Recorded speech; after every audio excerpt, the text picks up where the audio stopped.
We look at people's cognitive ability. So can you do it? Are you capable of learning how to do it? And then what's your motivation? And that's actually more important than the cognitive piece. And if we see a match between those two things, in 10 weeks of full-time intense effort, we can get you to where you can be a contributing developer at a company. This is where it all begins, so say goodbye to all your fears, all your doubts. This is where they die. This is where we come to win, we come to fly. This is where we make our dreams come to life. Welcome to Innovation City. Welcome to Innovation City, a podcast featuring the innovators, disruptors, and creators who are making things happen today. My name is Michael T. Johnson, and I'm here with my co-host Tyler Kelly, and we are in beautiful, sunny Miami tonight. We are at Venture Cafe Miami. So if you don't know about Venture Cafe is the largest gathering of entrepreneurs and innovators anywhere in the world. So if it's a Thursday night and you're close to a Venture Cafe city, I suggest you check it out, and I think you're going to enjoy it. So tonight, I'm very excited because we have Juha Mikkola with us. And if you're into coding or just entrepreneurship in general, I think you're going to learn something tonight. So thank you for being on the show. Thanks so much for having me, guys. I'm super excited. Yeah, welcome. So Juha is the co-founder with his wife Joanna of Wyncode, which is one of the top coding schools in the country. 600 plus developers and user experience grads. Over 250 companies have hired from Wyncode. And an amazing statistic, 91% job placement. And that's verified. One of the few that's verified. Yeah, we were super honored at actually the first year of operation. We got invited to the White House twice. And one of the things that resulted from that was that kind of the top 10 code schools, we all decided that the placement outcomes are what's most important and that we should not just say a number. We should give the stats to back it up. And we all drafted a letter to President Obama and said, we're going to do this every single year at our own cost. We'll hire an auditing firm that's going to do this, and only 4 of the 10 schools actually followed through, and I think we're one of 2 or maybe 3 that are still doing it. So It's something we're very proud of, and I think it's how all education should be. If you're going to pay for education, you should know what the outcomes are for people, so that's very important for us. So born in Finland, your wife as well? Correct, yeah. Then you went to Toronto, and now you're in Miami. Like, how'd all that happen? Well, it's been like, we like to say, like slowly moving south, even though I don't know if Toronto was that much south of Helsinki, but it felt like, a summer destination compared to the dark winters of Finland. But I actually had some background living in South Florida as a kid. My family was here from kind of kindergarten to 4th grade for me. So I guess I was spoiled with realizing that you don't need really long, cold winters in your life if you can find a way to avoid it. But really, my wife was born to Finnish parents, but in Toronto. We met in high school already in Finland, both of us sort of having a North American background. And we quickly realized we wanted to both go back to North America, and ended up kind of me through Los Angeles. I took a year there and then ended up in Toronto with her, and loved it. Toronto's a great city. It had a lot of amazing memories there, and the city's grown a lot from when we were first there. But for me, it was really a dream to try to move to the US and build a company, and Miami seemed like a great place to do it. There's so much entrepreneurship. In fact, it was just picked the top city for entrepreneurship by the Kauffman Foundation, and it's always been in the top 2 or 3. So it's a great place to do it. And if you can live where everybody else vacations, it's a pretty nice lifestyle. Yeah, totally. Yeah. And so from what I understand, your kind of journey as an entrepreneur has been kind of interesting, getting to Wyncode, because I think maybe you've had some things that you wouldn't think it would take you in that direction. So tell me, like, where you started as an entrepreneur, and how did that get you to where you are now? Yeah, I mean, I think it's I couldn't have predicted it, that's for sure. And I guess that's often how it works with entrepreneurship. There isn't really a playbook that you follow. But for me, some of my earliest memories are like when I'd go on trips with my parents, and Finland was always, it's a small market. Some of the things that like movies would always come, like, this is pre-internet obviously, but it'd be like 3-4 years later. Wow. And you were always like kind of waiting. And if you got a chance to travel to the US, like our family lived here for a while, you'd see like all the latest stuff. So one of the things I'd do is I'd go and buy Matchbox cars from like Kmart at the time, and I'd buy like a whole suitcase of them and bring them back to Finland and sell them to the other kids in the school. And I always remember I had one guy, this Russian guy who had super rich parents. He was like my top customer. He'd like always pre-order all these Matchbox cars, and probably illegal what I was doing, but it was really fun. So I always had that sort of streak where I really enjoyed that stuff. And maybe that was the original kind of start for being an entrepreneur. But I've always kind of thought that maybe in my own mind that I'm not employable. So I've kind of liked to be able to try to create my own opportunities. And I've worked with people and I've learned a lot at the companies I've been at. But my first real kind of entrepreneurship project was this company that was importing floorball equipment. And probably very few people have heard of floorball on the podcast. If anybody has, I haven't. Yeah, so exactly. What is floorball? Huge kudos to anybody who's heard of it. But back in Finland and actually Sweden, Switzerland, and Czech Republic, it's a huge sport. It's played professionally. You get 15,000 people at games. It's actually Olympic recognized now. Wow. It's not an Olympic sport yet, but it's essentially like here you'd compare it probably to floor hockey, but equipment that's like a lot more advanced. It's a ball that doesn't cause injury. You can shoot it over 100 miles an hour. It's a very technical, super skilled sport, and the athletes and kind of the style of play is kind of a cross between hockey and soccer. So it's a pretty interesting game, and I think from my point of view, I'd grown up playing it, and moving to Canada, I thought, well, everybody must play the sport as well. And it was shocking that nobody had heard of it. There was like one group in all of Canada that had played. So rather than learning a new sport, I thought I'll just like teach everybody the one sport that I know and maybe make a business around it. And I'm like, this will be a slam dunk. It'll be so easy.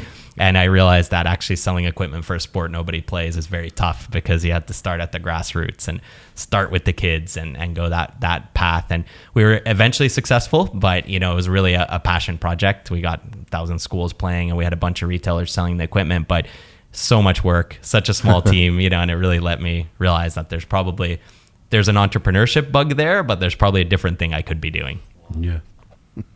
So how did that lead to Wyncode? What's the story of Wyncode? Yeah, it's kind of random, and I get the question a lot is like, how did you go from that sporting goods stuff? And at the end of the day, I think the biggest benefit of the previous business I ran was that there was very little money to go around.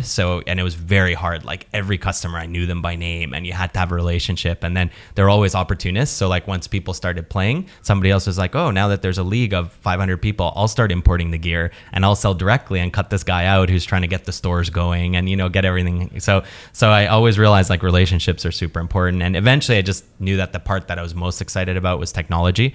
And I had an e-commerce store, which is kind of the funnest part of what I did with a few friends, and it went fairly well. So I thought actually a friend of mine who was in Europe at the time had read up on code schools, and this was early, like this was 2013, kind of when the movement was first starting. And he's like, you're always kind of out there, you like technology, you're willing to take risks. Like, what about this code school thing? Maybe you could go there. And we had talked about an MBA maybe with my wife, and she was working at the National Hockey League at the time, so she had a great kind of secure job, which in Canada is like the best business card you could have is the NHL. Like you can flash a business card and they'll let you in the club. They're like, oh my god, you work at the NHL. So it was kind of risky, but I think from that point of view, the path for me to attend a code school was kind of clear. I'm like, I'm going to go and see what happens. Maybe I'll be a developer. Maybe I'll start a company.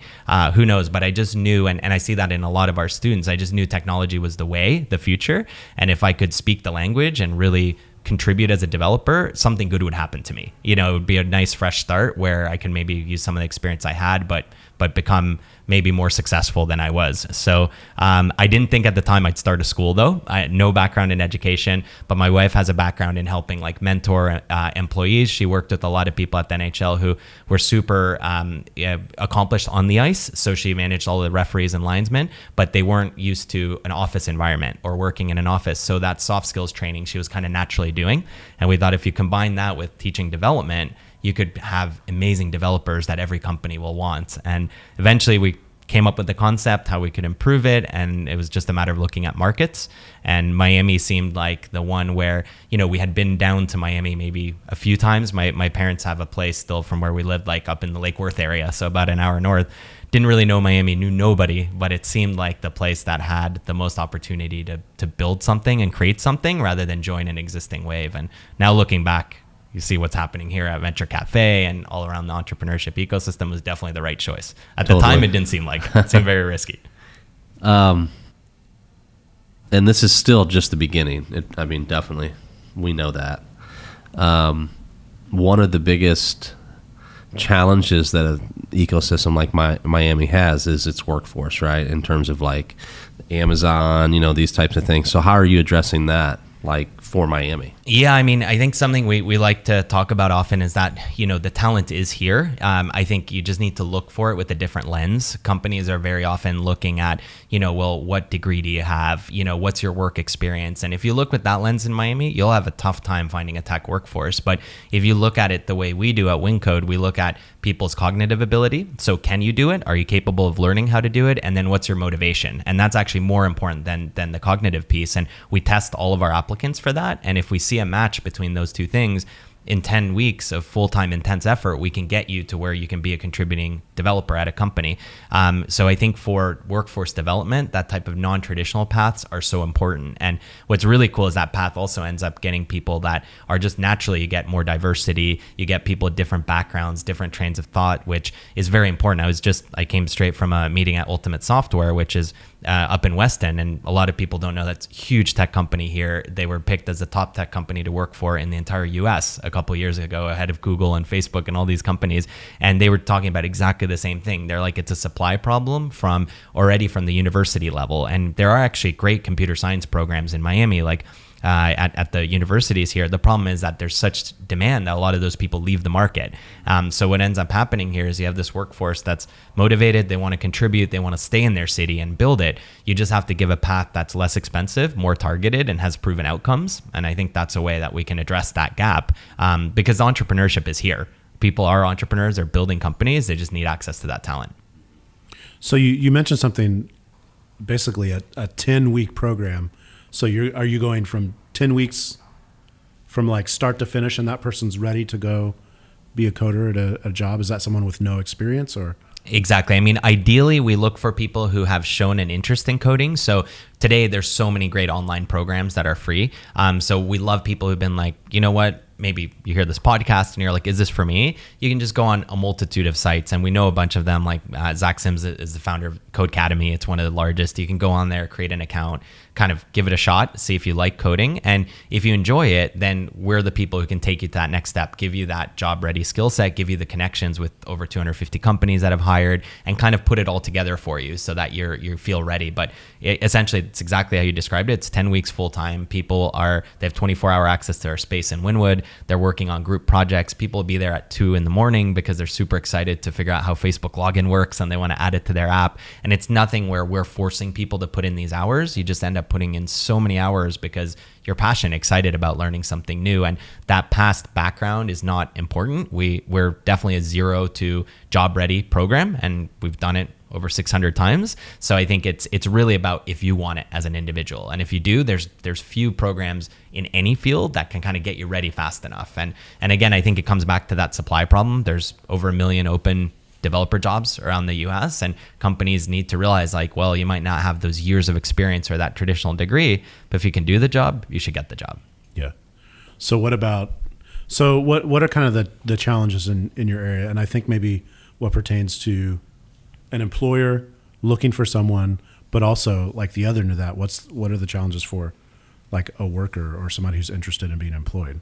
Yeah, I mean, I think there's obviously you have to have the capability to dedicate yourself to this. So I think if you're looking at this as a career, that's often the problem. And sometimes the individuals who they might have the motivation and the cognitive ability, but can you take 10 weeks off? And our program's also not free. We have financing options which allow you to pay it over 3.5 years. It's very attainable. But if you're just making it by right now, driving an Uber, and you're trying to support your family, to get yourself in a spot where you can kind of take that 10 weeks off is challenging enough. So that's what we often hear. And that's the thing that hurts us the most is when we see people who are like good candidates and we're like, man, we need to find a way. So we've been creative about scholarships. And another thing we care a lot about is gender parity. So we have a $1.4 million scholarship that we're funding ourselves to get us to 50-50 men and women in all our programs by 2020. So I think that's definitely a challenge that we see. I'd say on the employer side, it's really about getting that first hire in the door, and establishing that relationship. And when the company sees the things that make a Wyncoder successful, and often it comes down to one of our core values, which is hustle. They just love the work that they're willing to put in. So they might come in way behind, in theoretical knowledge of a computer science grad, but many times they've actually coded more in the 10 weeks than a computer science grad, because we don't focus much on theory, just the bare essentials, what you need to know. It's more hands-on and learn through building. And then their velocity is just that much greater because they're open to learning, they're excited, and they have a bit of a chip on their shoulder. They're like, I'm like coming through a different method here. I got to prove myself. And as long as we identify that in the applicant early, they can be very successful. So the program specifically, is it geared around like one or two languages, or is it like a wide spectrum where you learn a little bit of everything, or is it just like you're going to learn this because this is what's needed? Yeah, we focus on JavaScript and React, and that's actually a big change for us. We just it was our biggest curriculum overhaul that we've done in our history. Like our teaching team did an incredible job with that, and that comes from hiring partner feedback. So unlike more of a traditional school where, it might be a 4-year program or 2-year program, to change something takes forever and you don't know the results until 4 years later, we can change something now. We already have grads who've graduated from that new curriculum, and we're getting new feedback on that and what we can make better. So we're continually trying to change. So and JavaScript and React in particular, which is Facebook's framework, it's just gaining so much popularity amongst all of our hiring partners down here that it totally made sense for us. We do also teach Ruby and Ruby on Rails framework. It's something that a lot of companies that have scaled and raised hundreds of millions in South Florida are using that technology stack. So we want our grads to have the best opportunity of getting jobs at those companies as well. Of course, there's hundreds of languages that you could choose, and we do have Wyncoders who've gone on and after, with the knowledge they have, just picked up another language for an interview and gotten the job there. And we try to help with that as much as possible. But to make the 10 weeks effective, we do want to specialize in a couple of things so you can come out with very good knowledge. And obviously we do the basics like HTML and CSS, like, those are covered in a day. And we do have pre-work also where people are basically getting all of that knowledge in advance so that they can focus on the hard stuff when they're with us. Yeah. So you talked about making a major shift because of the market. What's coming up? Like what's coming up in the near future that people need to be aware of? Yeah, I mean, I think we always talk about technology and tech companies, and it's like all companies are tech companies now. So I think that's a shift that the corporate world is dealing with. And it's funny to hear the big companies using the words that we've been using for 5 years that we've been around, and we're like, oh, they're coming around. We knew this would happen, but I think that that's something where these technology skills, you'll just have more and more things you can apply them to. I think that that's really great. Another thing that we've done, which makes us unique, is we've actually partnered with a company called Academic Work based out of Sweden. They're a $350 million a year consulting and education company, one of the top in the Nordics. And they have a real focus on people and just building an incredible team and helping companies that need that talent. So that's allowed us to build a consulting arm to our business. So we've worked with some major tech companies in South Florida already just since launching. And what we're doing is using our kind of network of 600 grads and finding the right fit for you. So if you're a company, for example, a Magic Leap, and you need somebody that works there with a specific skill set, we probably know that person or maybe 5 people like that, and where they are in their careers, how they did in the course. You can come to us and we'll help connect you with that talent. So I do see that shifting a lot more to working with the companies, and maybe one day our model shifts that it's less expensive for the student and more the company's willing to pay, because at the end of the day, they're getting the talent that they really need. And currently they would pay a recruiter anyway. So we can kind of find a middle ground there. So obviously you're making an impact with Wyncode. But what's the bigger picture for you as an entrepreneur? What's the impact that you want to make, in the next 5-10 years? Great question. I mean, I'm really lucky to work with amazing people. I think that that's part of it is, as an entrepreneur, you get to build your team, and Jo especially. I mean, she's incredible at building the team, but it's just awesome to work with a super smart, driven, intelligent team that wants to make a difference. We have a lot of great educators, from people who have like a master's in education from Harvard, all the way to teaching experience. And it's just cool to see that side of it and kind of be able to make an impact. I think overall, when we started this, we looked at Miami as a place where, we could have maybe a little more risk up front, like I said, but an unlimited future and kind of a potential. And we want to be the source for vetted technology talent in South Florida and maybe beyond. We do have a lot of people working at companies like Amazon and Microsoft, which are not in the market here at all. So I think that that's something we'd like to do, but maybe if we can help convince a company like an Amazon that you can get the talent here, that would be a really amazing legacy to have as Wyncode. So I think that's what gets us excited every day. And just, we look at the stories of our graduates, and I mean, we could talk for 3 hours about every story, but when you hear the ones of people who've been able to use this skill set to get a job that that not only changes their lives, but we keep hearing the thing of like, I retired my grandma, and then someone who's like, I retired my mom, from the money that I'm making. That kind of stuff is incredible. Like, it's really just changing the fabric of communities here. And I think that's really powerful. And I can't take the credit for that. Our team is incredible and has been able to put that together. And it's just cool to be a part of that ride. Yeah, that's really cool. So Juha, this has been an amazing conversation. Number one, how can potential applicants find you, get in touch?